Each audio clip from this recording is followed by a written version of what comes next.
Hello, welcome to Donkey335 YouTube channel. We talk military stuff, uh, war history, history of military technologies.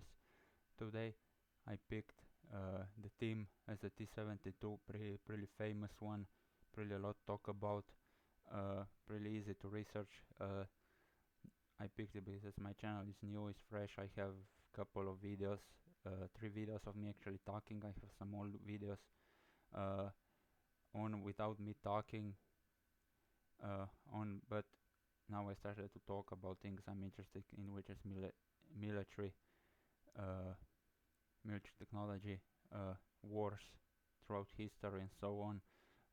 Today we're gonna dive in military tech, vehicle stuff with the T72, uh, uh, which is pretty famous tank.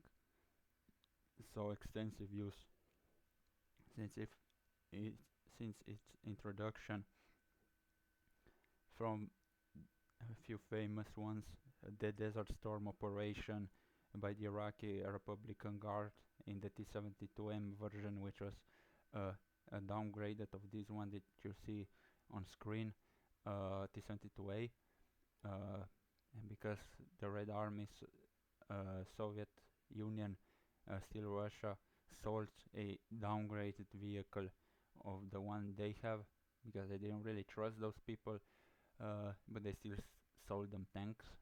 So we're gonna give them a bit worse ones, so if we have to fight them we have a slightly better tank. Kinda logic. Soviet, you don't, yeah, weird.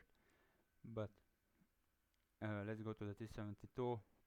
Developed in late 60s, uh, was mainly there to replace the T-55, T-62 tanks, which were getting outdated, uh, and to supplement the T-64, which was famously expensive to produce.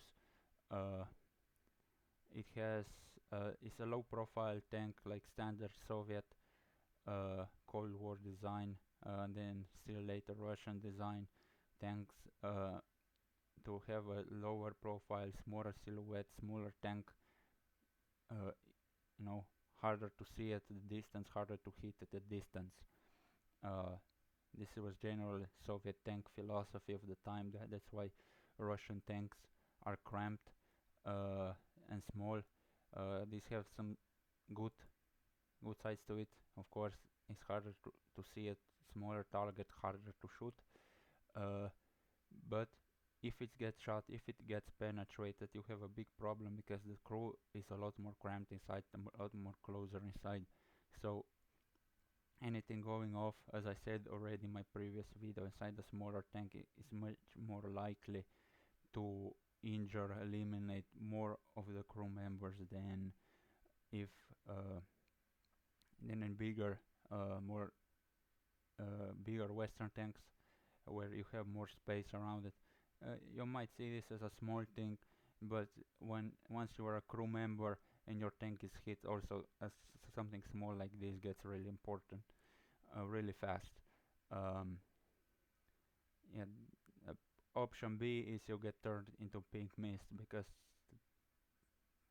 things that can penetrate tanks uh, exert incredible forces, incredibly high temperatures, uh, and mushy, squishy humans inside weren't really yeah, they don't do well against those things.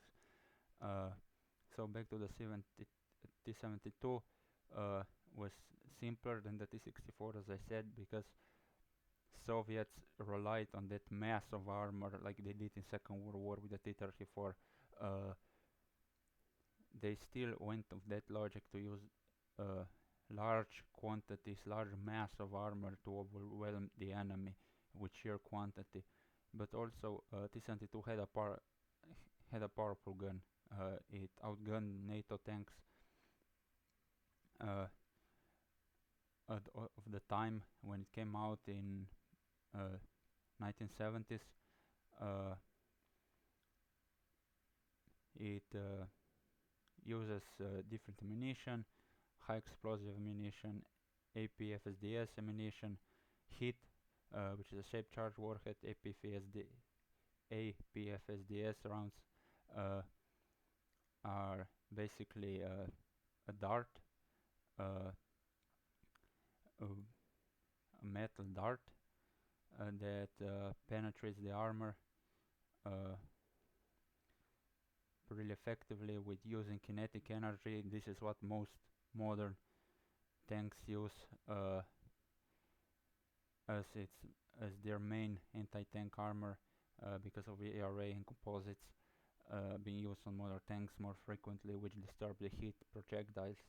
But heat was still kinda the main weapon, main anti-tank projectile of the Cold War, used en masse. The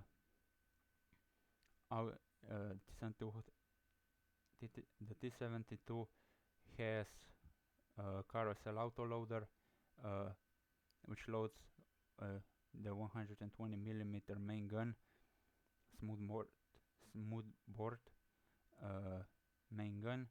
The autoloader in general takes about 6 to 8 seconds to reload, and armor rolled steel, classic armor, and in places like front of the turret has composite armor. Inside itself uses a V12 diesel engine, which in the original tanks had about 700 horsepower. In latest model of the T72, it has about 1000 horsepower. It has a top speed of 60 kilometers per hour and a range of 400 to 500 kilometers. So pretty decent tank for when it came out. Was actually an excellent tank.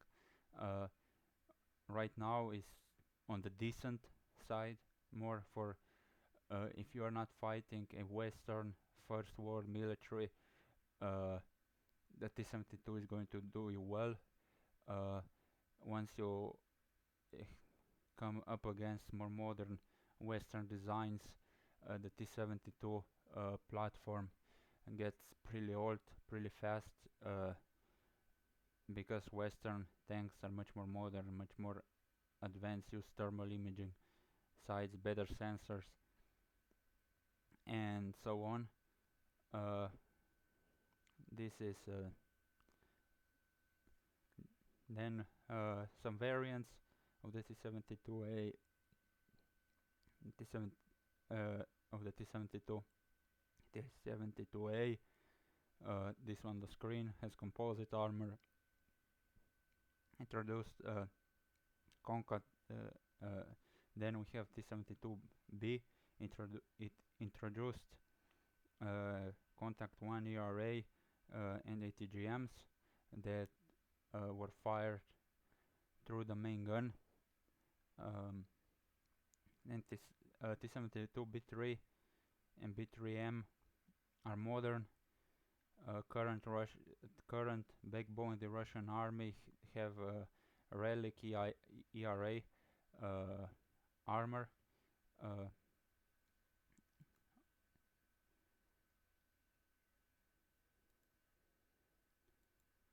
So this one kinda looks like this. Yes, I'm using War Thunder.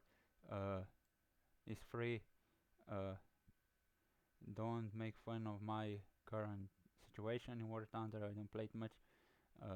I just use it for content because I don't have a better way to do it right now. With this, what we are working. Hey, back to the T72. This one, as I said, is the B3 version used by the Russian army right now. B3M is more used, is the even more modernized version of it.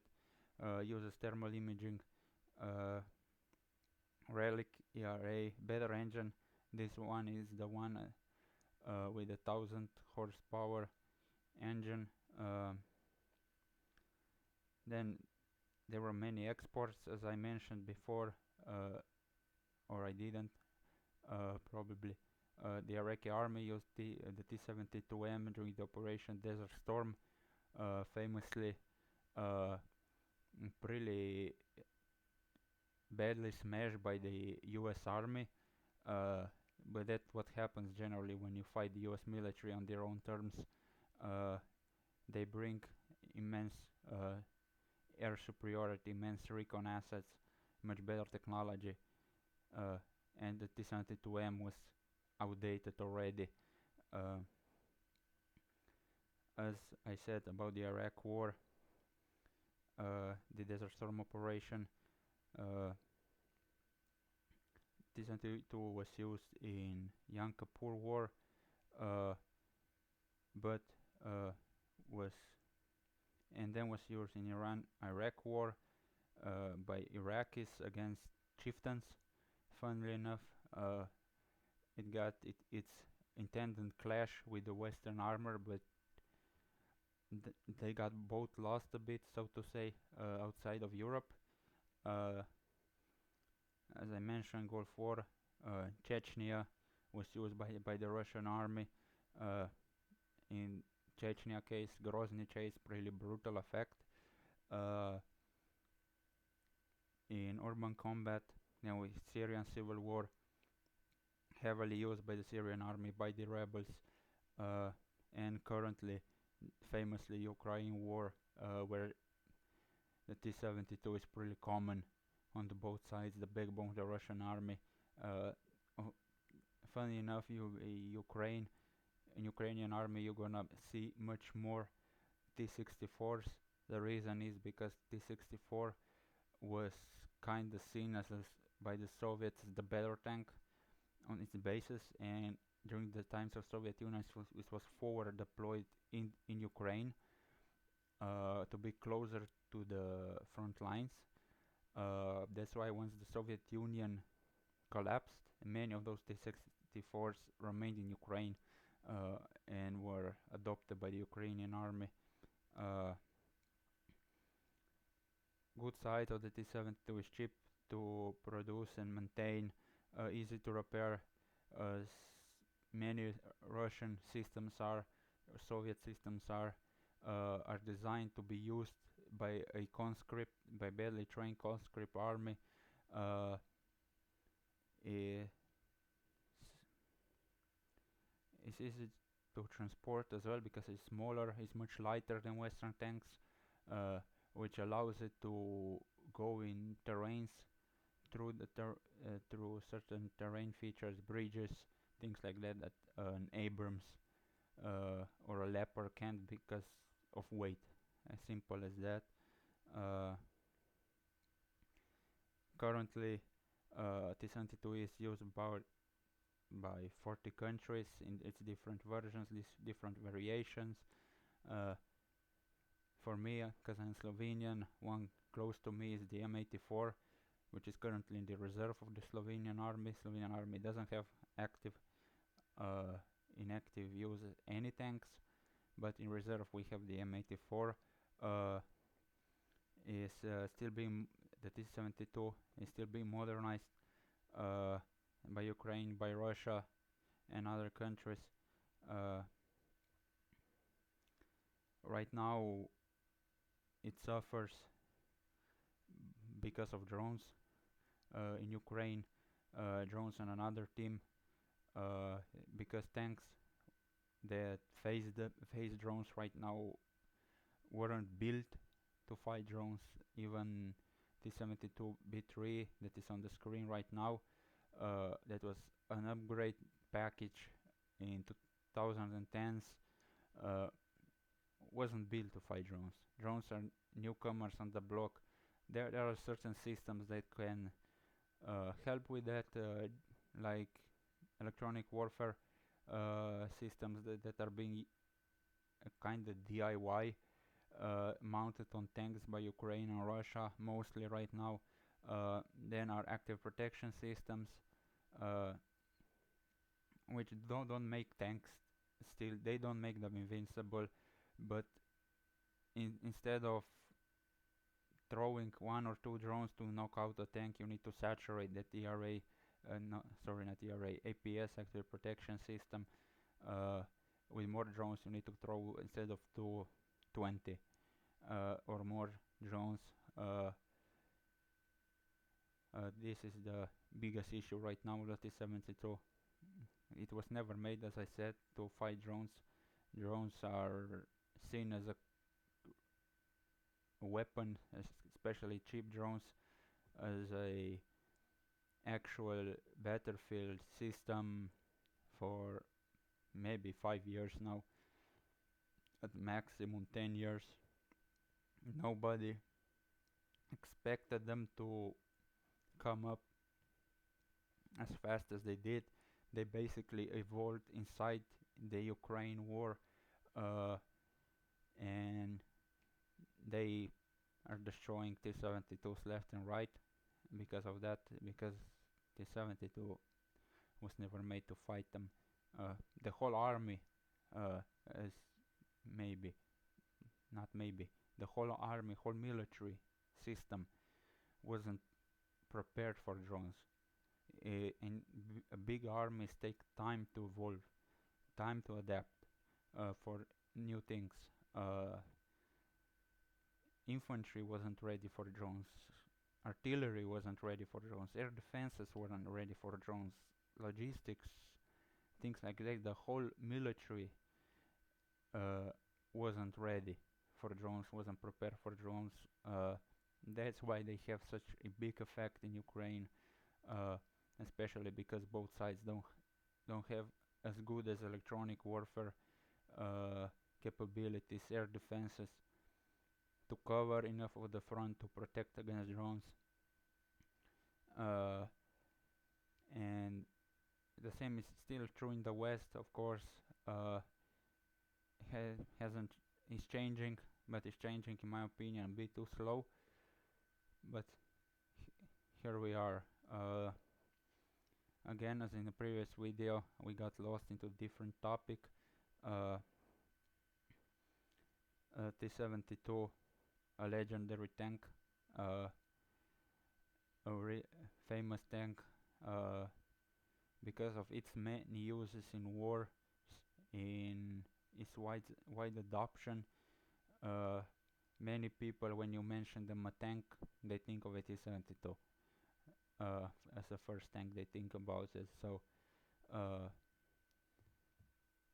thank you for watching.